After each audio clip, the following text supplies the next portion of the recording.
Hello everyone, my name is Cameron, welcome back to the channel, and today we are doing the NXT TakeOver Stand and Deliver predictions.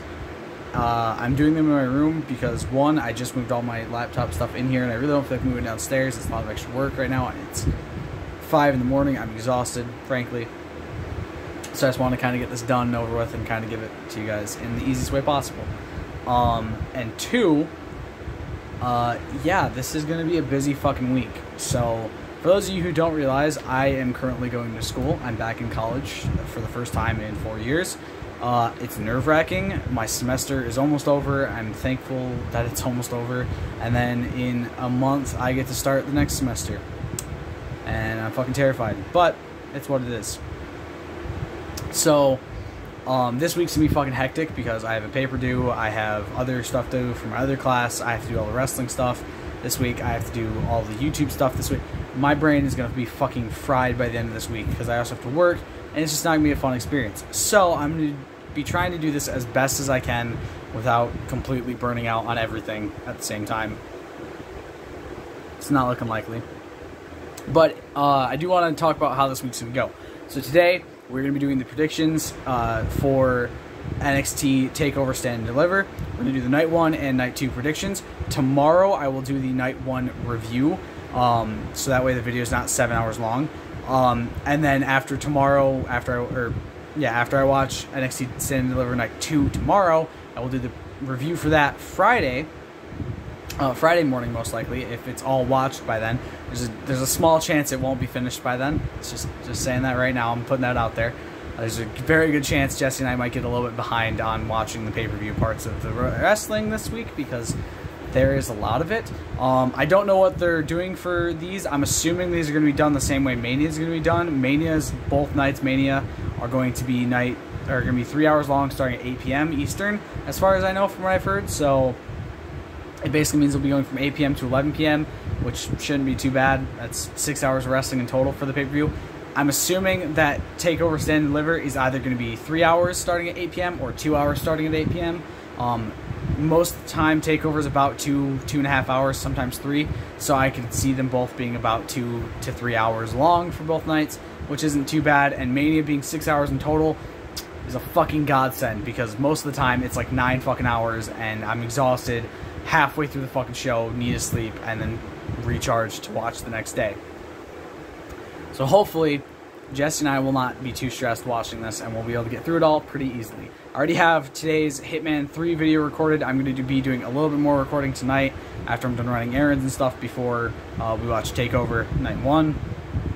So I can hopefully have Friday, Saturday, Sunday all ready to go for for stuff this weekend because I'm not recording at all Friday, Saturday, or Sunday. I want to have as much time possible for that as I can. I also do want to announce that Friday there is going to be 2 matches that are kind of Mania-like. They had stuff announced for SmackDown. That is the WrestleMania SmackDown is what they're calling it. The Andre the Giant Memorial Battle Royal is going to be happening on there, as well as a Fatal 4-Way match for the Tag Team Championships, the SmackDown Tag Team Championships specifically, between the Street Profits, Ziggler and Rude, the Alpha Academy, and the Mysterios. It's kind of something Jesse and I called like a month and a half ago. I don't know why they're not just putting that one on the main show. It could fit, in my opinion, but whatever.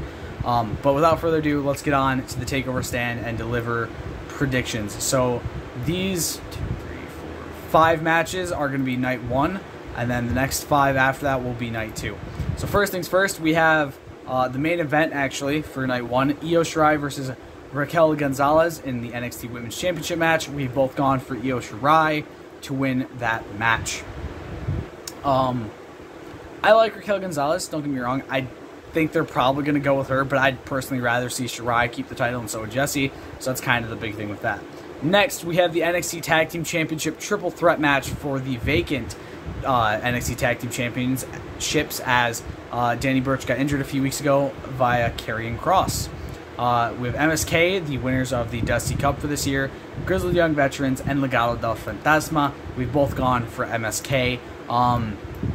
Yeah, I mean, it's not always that the Dusty Cup winners win the tag titles. I know Samoa Joe and Finn Balor, I don't think they won the tag titles when they won the cup. But a lot of the time it does happen.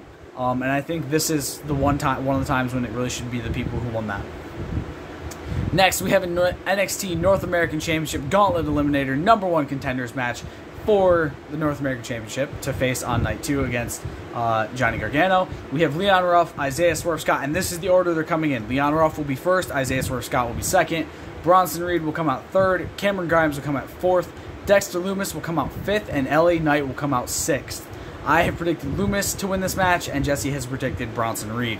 Both, in my opinion, very good picks. Honestly, I could see any of the 6 men in this match winning this and going on to night 2. And I think they all deserve it. They're all fantastic in the ring. I'm a little bit annoyed with Cameron Grimes 9 times out of 10 all the time, so it doesn't really matter. But yeah, so if Cameron Grimes wins, I hope to God that he gets his ass fucking handed to him. But I feel like with how the feud's been going, Dexter Lumis makes the most sense to me, at least. So next, we have the NXT UK Championship match. We have Walter. He was standing in front of the L again. Versus Tommaso Ciampa. We've both gone for Walter. If you guys don't understand that reference, when Walter got brought to WWE, there was a lot of jokes about, oh, they're going to change his name because WWE does that to everybody. And then he stood in front of his Titantron on his debut match, and he covered the L. And Ross from Cultaholic made a joke saying, oh, good, they done bloody gone and changed his name to Water. It was hilarious. And finally, the last night 1 match, we have a men's singles match between Pete Dunne and Kushida. We've both gone for Pete Dunne. I think that's going to be a great match. It might steal the show for night 1. Next, going on to night 2, we have the NXT Women's Tag Team Championship match. Shotzi Blackheart and Ember Moon versus The Way, being represented by Candice LeRae and Indy Hartwell. I almost said Indy Blackheart. Oh, my brain's so fucking exhausted. We've both gone for Moon and Blackheart. Yeah, these titles actually get the recognition and they deserve to be put on the pedestal they're being put on. I love these championships more than I love the WWE Women's Tag Team Championships, and they haven't even been here for as long as the WWE Women's Tag Team Championships, but I feel like they have a lot more use to them. Next, we have the NXT North American Championship match for night 2. We have Johnny Gargano versus the winner of the Eliminator match from night 1. I have gone for Dexter Lumis beating Johnny Gargano in that match to become the NXT North American Champion, and Jesse has Gargano winning over Bronson Reed to retain the NXT North American Championship. I had a cat hair on my nose. I could see it in the reflection every now and then from the light, and I just was distracted. Sorry. So yeah, I have Lumis taking the championship. Jesse has Gargano retaining it over Bronson Reed.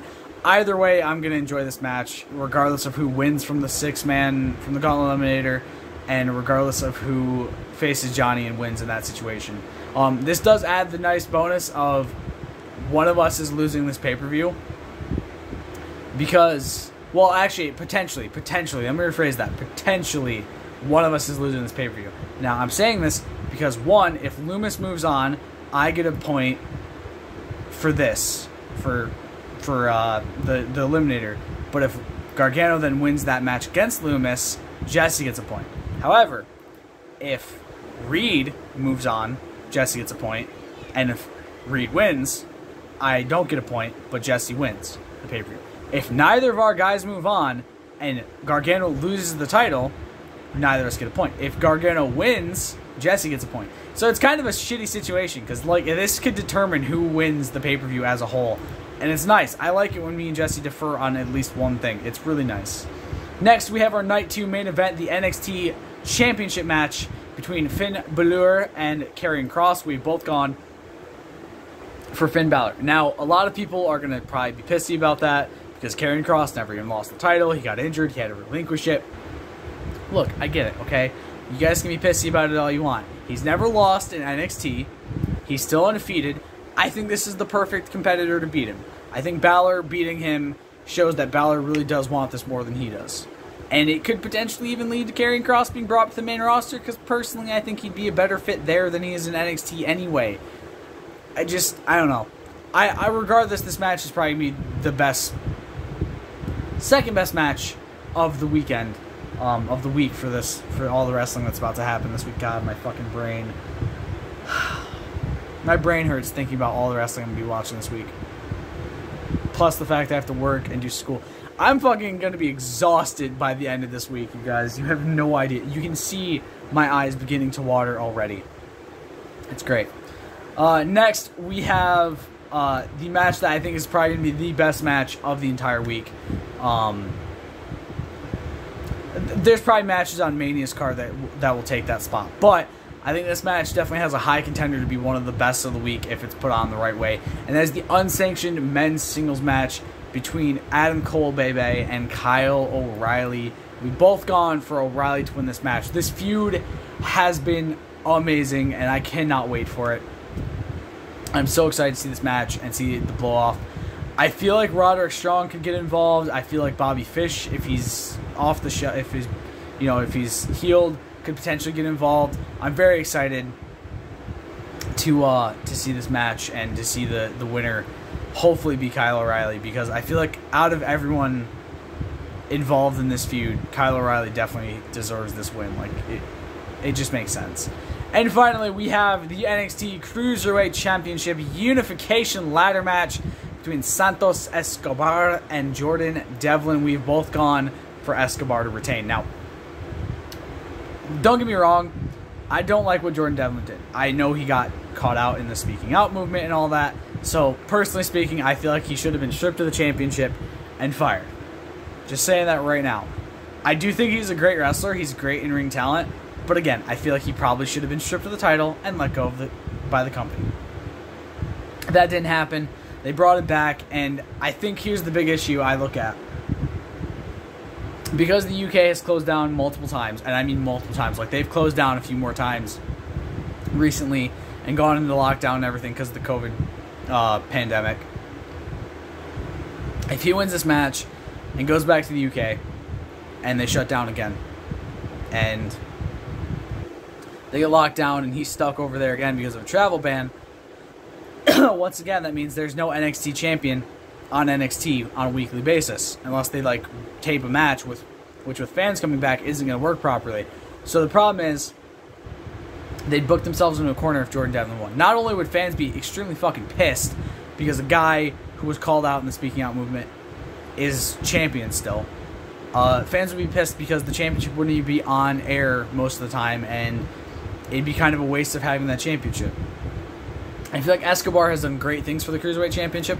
As a Cruiserweight myself, because I'm under 205, I think it's great that he's champion. I think he's fantastic as champion. I sometimes want to punch him in the face, which means he's doing good heel work. I always want to punch the guy of the Fantasma in the face, which means they're doing great heel work. And I think Escobar is just probably the best person to keep going with that championship right now until potentially he loses it. He'll probably lose it at some point. But I think right now keeping the championship on him is a good idea. I do also want to announce some of the matches we have for Mania so far. We have a tag match, just a men's tag match, SmackDown Women's Championship match, WWE Championship match, a Steel Cage match, Raw Tag Title match, another men's singles match, a women's tag team turmoil match to determine who will be facing Jackson Baszler on night 2, singles match between The Fiend and Orton, Raw Women's Championship match, Universal Championship Triple Threat match, another singles match, IC Championship, Nigerian drum match, I believe is what Apollo Crews said it was, US Championship match, and then the WWE Women's Tag Team Championship match. I do want to say that I think my favorite match of the night is probably, or of the week, is probably going to end up being the Universal Championship Triple Threat match. And that might be because I'm a little partial to Edge, Daniel Bryan, and Roman Reigns. I do also want to say it has been announced the main event for night 1 will be Bobby Lashley versus Drew McIntyre. Before everyone gets all up on their high horses saying WWE's racist, Bobby Lashley is African American.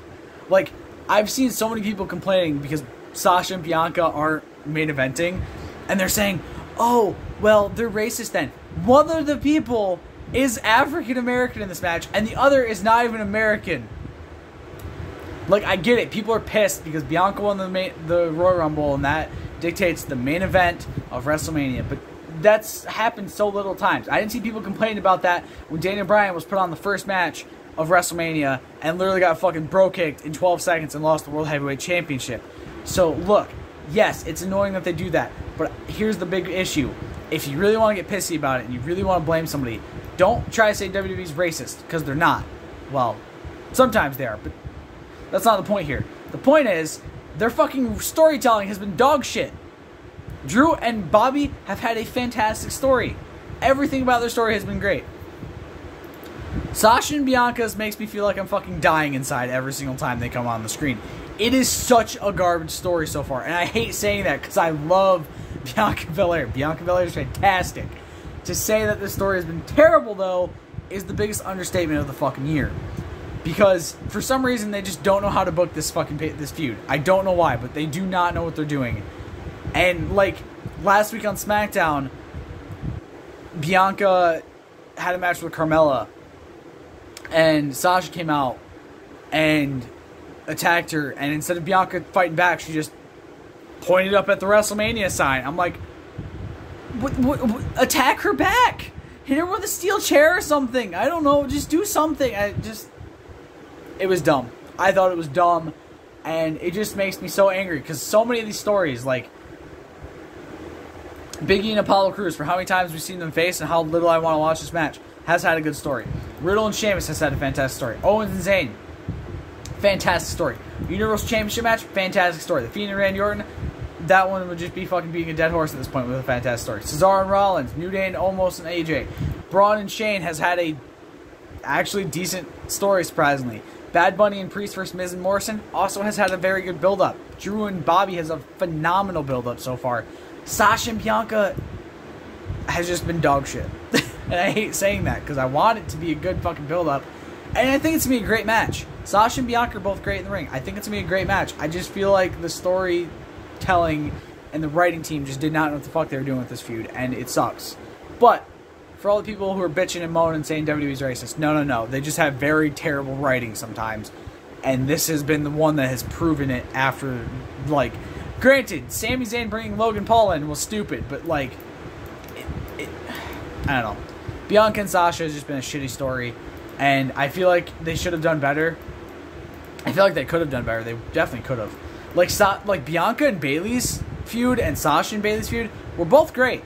They both had great feuds. Why the fuck do Sasha and Bianca have such a shitty feud with each other, though? It doesn't make any sense.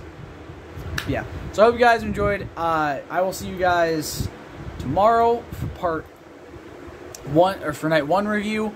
I'll see you Friday for night 2 review. I will see you probably Saturday morning for the Mania predictions. I will see you Sunday morning for the night 1 review of that, and I will see you Monday morning, hopefully, for the night 2 review. This is going to be a hell of a week. Hope you guys enjoyed the video. Stay golden. Peace.